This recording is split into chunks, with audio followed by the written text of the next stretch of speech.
seminar series at Glen Oaks. With us today is Dr. David Barnes. He's a sedimentologist from Western Michigan University. And in case you don't know, sedimentologist means he couldn't give up his sandbox. And so he spends his life studying sand and other sediments, mainly the ones found buried under Michigan. And he works primarily at the McGree Center, which is operated by Western Michigan University, a repository of geologic information and materials related to Michigan. So I'm going to let him tell you about the research that he's doing along with a group of other researchers there at the McGree Center. So, Dr. Barnes. Thanks, Jerry. Well, thanks so much for inviting me, and I guess I'm especially flattered because Jerry was in a class of mine, and he invited me back, so I guess that means it'll be okay. I keep reminding myself to read my slides. So first and foremost, we're going to talk about issues relating to climate change and the possibilities that geologists can make some contributions, especially here in Michigan, through an initiative that's been called carbon capture and geological sequestration. How many people have heard of that? Carbon capture and sequestration? A couple of you. Okay, so my work's cut out here. Again, my name is Dave Barnes. I'm a professor at Western Michigan University. I'm very pleased to be here and thank Sarah as well for all of her time and trouble to make sure I got there on time. As Jerry mentioned, most of my work was done at a facility called the Michigan Geological Repository for Research and Education, otherwise called McGree. And we are the biggest repository of subsurface geological data, including a lot of rocks.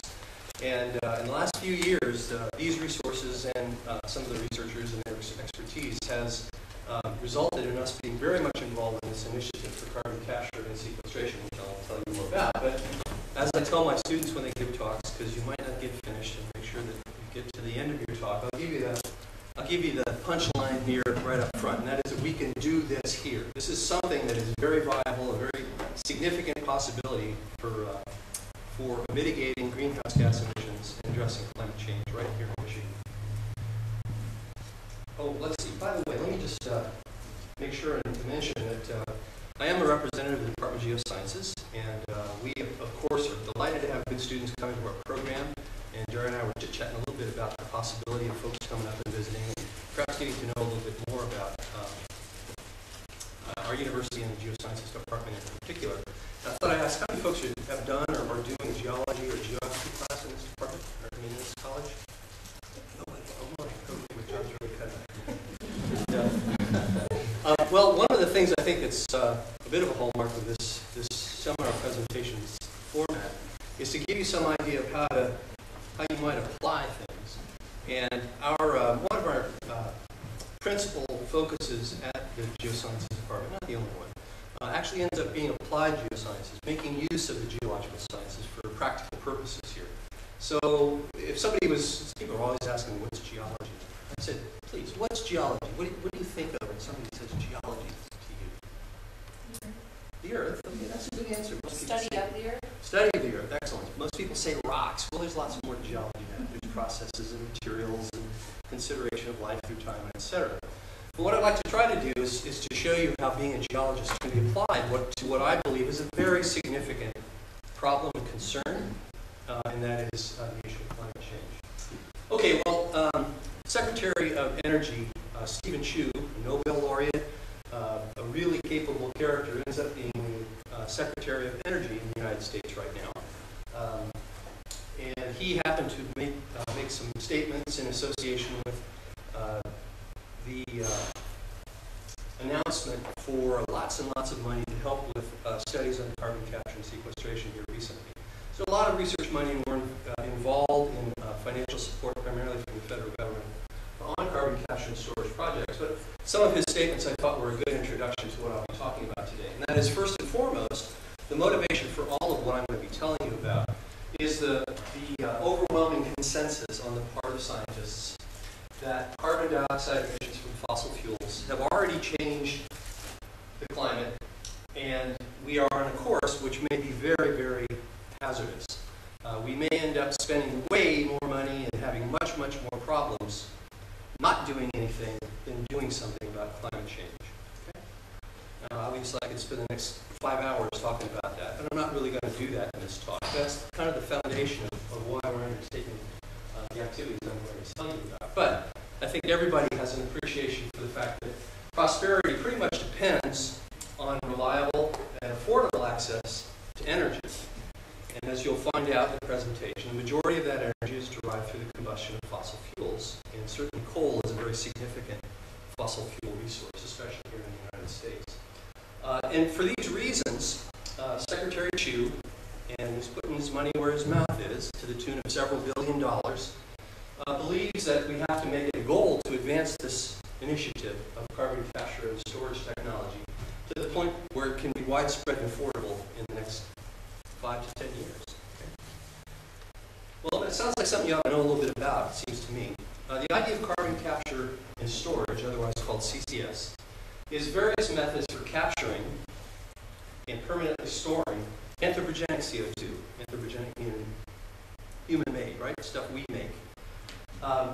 And that is capturing the CO2 that's emitted primarily from the combustion of fossil fuels, but other sources as well, that would contribute to climate change. Now, this image here is what? Y'all are scientists. Some of you are scientists here. What is this representing here? It's not a bicycle. It's a carbon cycle, right? We know that there are reservoirs, the oceans, vegetation, the atmosphere. There are fluxes, meaning carbon moves in and out of these different places. This is called the active carbon cycle, meaning the surface portion of where carbon resides. Okay? And there's a whole bunch of carbon in this active surface carbon cycle. Okay? But there's also an inactive carbon cycle, and that's carbon that's buried down beneath the earth primarily in the form of rocks, limestone rocks. We've got lots of carbon in them. And of course, fossil fuels. So when we extract fossil fuels, combust them for energy, the carbon that is in that fossil fuel that was in the inactive carbon cycle goes into the active carbon cycle. Okay? And what you see in these fluxes here is there's more carbon going into the oceans than is coming out. So that's a sink, right? There would, through time, under natural processes, be a decrease in CO2 in the atmosphere. We all know that CO2 in the atmosphere is a greenhouse gas and contributes to the climate conditions that exist on Earth. It's a natural phenomenon. Without it, we'd be way too cold for human life or any other kind of life. Okay?